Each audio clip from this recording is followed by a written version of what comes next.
And still on the Trump tariff, the state of California is suing the Trump administration over President Trump's tariff on U.S. trading partners. Governor Gavin Newsom and the State Attorney General Rob Bonta formally made this known at a press conference earlier.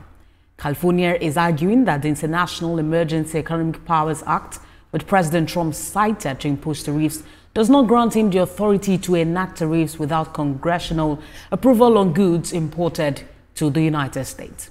The lawsuit has been filed in the U.S. District Court for the Northern District of California and requests that the federal agent be stopped from enforcing unlawful tariffs.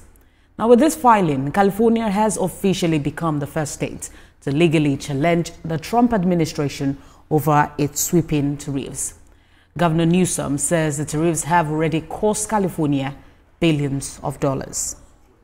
Texas is 41% smaller. It's a 41% larger share of manufacturing output just here in the great state of California. It puts in perspective something that often isn't communicated, I think, as effectively as it should be. By the way, the United States is the second largest manufacturer in the world, which is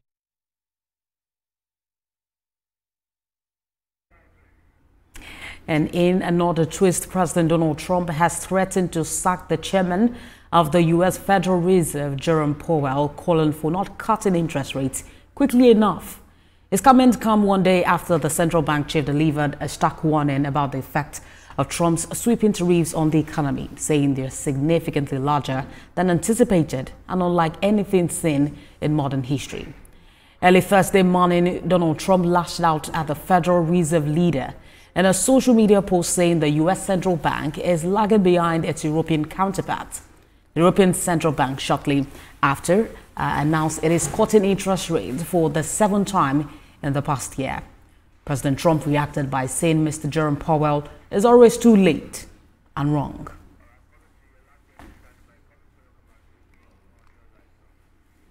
And for a deeper understanding into the global tension arising from the Trump tariff saga, a policy analyst Olufemi Johnson joins me from Canada. It's good to have you join us on the wall now, Mr. Johnson. Thanks for having me. So now we see the World Trade Organization saying that the global trade outlook has deteriorated sharply. Talk to us about what this means and which economies do you think will be most vulnerable in this situation? Well, as I've always said, that when elephants fight, it's the grass that suffers. The biggest economy, US and China, are going to be the main players within this. And then you're probably looking at Europe a little bit more, and then maybe you move to the Middle East or to South America. In all of these big players, they would always find alternatives, either within their own home economy or with some other partner. For example, if you look at what China's president has done in recent times, he started going from place to place within the Asia region, realigning in an attempt to offset the trade balance with what's going on with the US. So they would always find a way around it.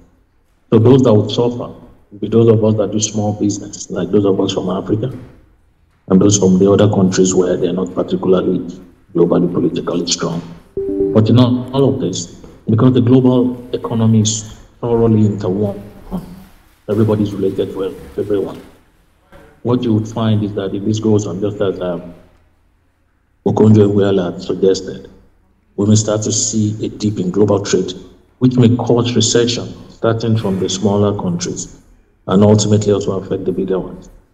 And we're looking look at the way Trump has Mr. Johnson, we are looking at a likely end to the trade relations between the United States and China if this continues.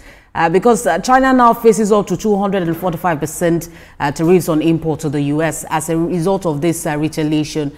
And some persons are speculating that perhaps Donald Trump is trying to isolate China. There are concerns about how this would affect the consumers within and outside Nigeria. But why do you think Beijing will defy its own interest and fight it out this way? No, but Beijing, you can't isolate China. The US can't isolate China. Those are established economies globally. It just means that we have their own disagreement. They're the biggest Combine those two together, you almost have 50% of the world GDP, right? That's why I was talking about what Xi Jinping is doing in the last 1 week. If you look at him, he's gone to all of those countries, Indonesia, all of those countries around China, to re-establish ties, because a lot of what ends up in the US as well from China comes indirectly from those countries. So what you eventually find is that maybe there will be no direct trade, but the indirect trade needs to be guarded, right? So US, it's going to be difficult to isolate China like they did with Russia for whatever their reasons are.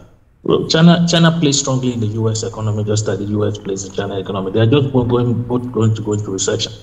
The most important part is for those of us on the other part of the world that tag along within the overall space, and how we would take the shock when it all starts, right?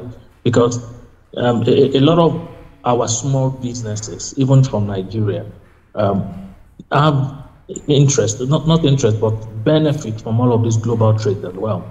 Transportation, moving things around within the global space and all of that. And a lot of us here in the diaspora, we have activity and small businesses that depends on all of this export, manufacturing and all of that. But to say the US is going to isolate China, that's a big one. China is not small. Well, we've seen a lot of, back and forth. Perhaps that's why, I made that statement. We've seen a lot of back and forth between both countries. And there are concerns as to where Africa stands in all of this. But how do you think, African nations should be responding at this point? You see, I've always said this about us in Africa, the fact that we're so import dependent. And I've said this, I lead within the dairy industry here in North America, and I use my industry as an example. Everything we take, for example, in Nigeria, which is the most populous African country, is imported, right? We need to start to build our own, starting from the food we eat. We need to start to build. Because, yes, it is arguable that the United States does not have as much influence on our economy as Europe has. We depend more on Europe for a lot of things and a little bit more on China before we depend on the US. We depend more on the US to support us. But the reality is that we are very, very vulnerable in Africa, all over Africa. We need to start to look inwards. We need to start to make ourselves more independent, especially on the basic things that we need. Because this is the US today, playing games. What if the European Union stands up tomorrow and starts playing games? I'll take dairy, for example. Over 80 or 90% of the dairy that we use, either directly or indirectly, either in some form of mix, some form of creamers, whatever it is in Nigeria, is imported. If Europe decides tomorrow that for whatever reason they want to start tariffs and all of this, how do we even survive? And the same thing goes with most of our meals, most of our flours that we use in our country. We import the grains. So Africa generally, and Nigeria especially, we've played lip service to this for years. We've really done nothing much about it. We need to start to get the basic things for ourselves, because it's America today deciding to throw tariffs around and threaten the world. If Europe does that, we will be in more of a mess in Africa, because we depend a lot on them for basic food, and basic things that we consume in Africa, in Nigeria especially. And that's a lesson to African nations. We're just going to wait out to see what the outcome of this will be, especially on global trade by the end of this week. But thank you for talking to us. That's policy analyst Olufemi Johnson. Thank you for talking to us at this time.